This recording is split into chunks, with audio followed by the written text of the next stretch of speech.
Olá pessoal, tudo bem? Estamos aqui para mais um vídeo. Meu nome é João. No vídeo de hoje vamos comentar Ashita no Joe, Ashita no Joe, não sei, volumes 3 e 4. Já comentei os volumes 1 e 2, tá? E a cada vídeo eu estou fazendo a resenha de dois volumes. Então já vai deixando seu gostei, inscreve-se no canal, compartilha esse vídeo com seus amigos, ativa o sininho de notificações para não perder nada, sempre vídeos sobre quadrinhos aqui no canal. Estou resenhando tudo que sai de Ashita no Joe. Também compartilhe esse vídeo com todos os seus amigos, tá bom?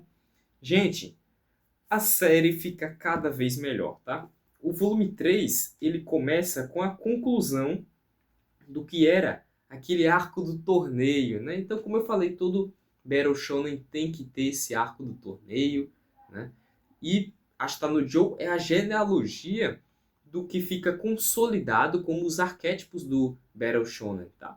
Como até explicou novamente naquele vídeo do Ilha Kaiju, né, que eu citei no meu vídeo anterior, isso aqui é algo que vai ter vários elementos, ou quase todos os elementos, que hoje em dia você vê nos Battle Shonens atuais que foram definidos certinho pela Shonen Jump, tá? E aqui você consegue perceber isso nesse tal do arco do torneio. Inclusive, esse volume ele é muito interessante também, porque ele vai abordar o próprio Joe, nosso protagonista, de um modo diferente. Você percebe ele mudando com o tempo, tá? Então, ele era uma pessoa que conserva a sua personalidade, o seu ego inflado, sua, vamos dizer, essa casca que ele criou sobre si por conta das dificuldades da vida que ele passou e esse seu jeito violento, selvagem de ser, mas ao mesmo tempo ele aqui se vê em momentos mais introspectivos, momentos em que ele tem que engolir o orgulho dele, quando ele tem que enfrentar um oponente que é mais fraco que ele, mas que dá um cacete nele.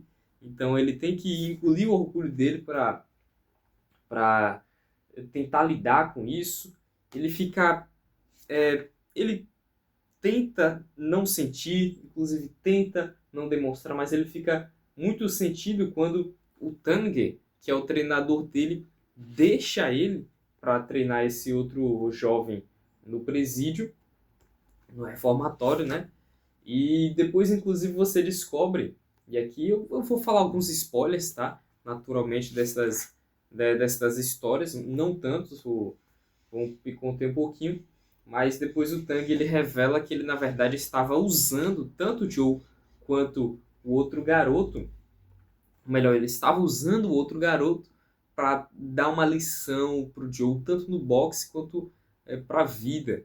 E algo que inclusive não é muito ético, ele fica inclusive se sentindo mal por causa disso. Inclusive é até interessante de você ver como os personagens eles cometem deslizes, sabe? Assim, o próprio Joe, né, no primeiro volume a gente viu ele aplicando golpes, sabe? Batendo em criança. Então são personagens que, por mais que eles tenham um bom coração, por mais que eles são pessoas boas, ainda assim eles não são perfeitos, tá? Isso deixa eles bem interessantes. Aqui ainda nesse volume 3 você vai ter esse final do arco da prisão, e aí ele vai ser liberto da prisão, vai voltar lá para a periferia, tá? E inclusive tem um momento muito bonito que é quando o Joe descobre que o Tang criou um clube de boxe debaixo da ponte, né? Então ele construiu lá aquele lugar e aí ele reencontrou as crianças da periferia também, com quem ele fez amizade. E aí tem toda uma festa de recepção com ele, o Nishi, que foi o amigo que ele fez também, né? Aquele velho arquétipo do cara que é o inimigo do protagonista, depois vira um amigo que acompanha ele durante a jornada. Isso aqui acontece também. Então, todas essas pessoas se esforçaram muito para acolher o Joe, para fazer algo bom para o Joe, demonstrar esse afeto, que é algo que o Joe ele nunca teve na vida.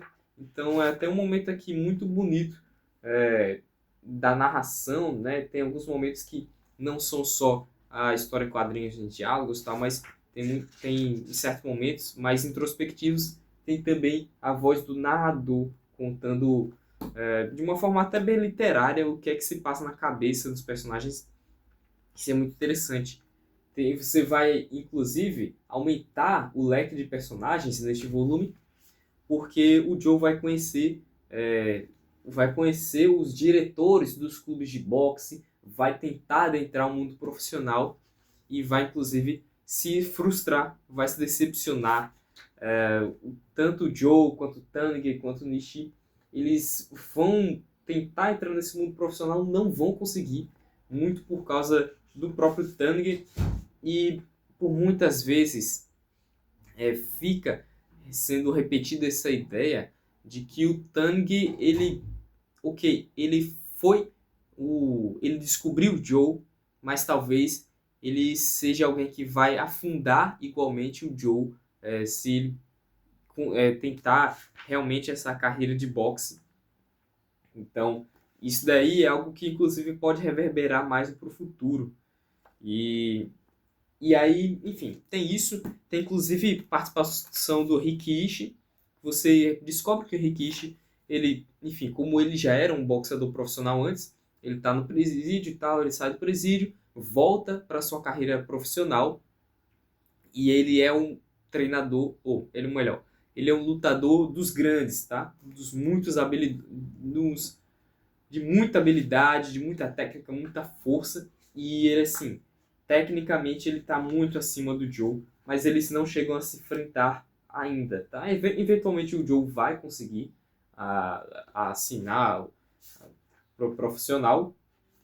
E o volume 4 é um volume muito emocionante, enquanto que o volume 3 era um volume que é mais emocionante nesse sentido, mais introspectivo. No 4 você vai ter as melhores lutas da série até agora, que é do Joe entrando pro profissional, e aí é algo que é levado à 10ª potência, algo que já está nos volumes iniciais, que é de que a batalha no Battle Shonen, a batalha do boxe, da luta, ela começa muito antes da própria luta, com provocações, com análise do adversário, com toda uma questão de pressão, uma questão da trama que vai envolvendo e que vai levando os personagens a ter um motivo maior naquela luta, uma motivação maior. Então, coisas que acontecem que, inclusive, você vai até, em alguns momentos, poxa, ver que o Joe ele faz muita merda, mas ao mesmo tempo você... Enfim, eu não quero comentar muito, mas é interessante, tá? Muito interessante aqui. E também, como eu disse que é uma das melhores lutas que você tem aqui nesse quadrinho, são lutas que são muito mentais. São lutas que vão além da força, precisa de muita técnica e precisa de muita força de vontade, muito, muito da questão mental, eu repito, porque, bem, o quadrinho ele enfatiza bastante o quanto que isso é importante no boxe.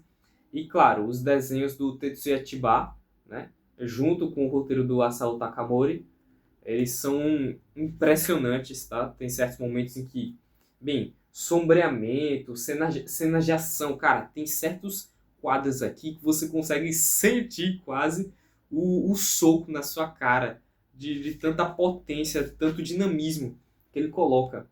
E aí, questão de arquitetura também ele é interessante, no sombreamento, enfim, vários detalhes que, assim, por mais que seja esse traço bem característico, né, não seja um traço realista, ele coloca vários detalhes, muitos detalhes que aumentam a qualidade da arte. Então, eu gosto demais. Cada quadro você tem que observar bastante, admirar aqui. Então, gente, a Está no Joe segue em grande estilo. A Está no Joe é bom demais. Leiam se você não está lendo, tá? E se você está lendo, comenta aí o que, é que você achou desses volumes. Se você está animado para os próximos. Ainda preciso comprar o volume 5. Olha aqui. Eu gosto como esse é um quadrinho que ele, ele não abre mão em momento algum da técnica, tá? É um quadrinho que eu não vou dizer que ele é realista, porque eu não sou nenhum especialista em boxe, mas ele parece ser realista, tá? E nas histórias fictícias, né, de ficção, é isso que importa, você parecer realista. Então, e tem até um texto aqui, né? No final de cada edição, você tem um texto de um autor japonês que ele comenta como que antigamente os mangás eles eram muito focados no aspecto técnico, principalmente esses de esporte. Então, as técnicas do beisebol. Então, os dramas que os personagens têm são para, vamos dizer, superar a sua própria técnica, superar a sua força.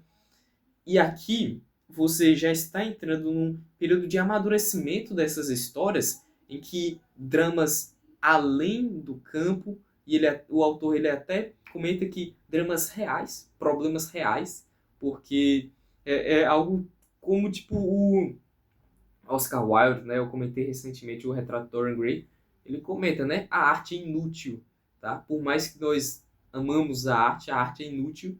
E, enfim, ele coloca muito problemas reais, situações realistas, mesclando com toda essa animosidade, essa elegância do que é o esporte, tá? Então, nossa, não tem como ficar empolgado, tá?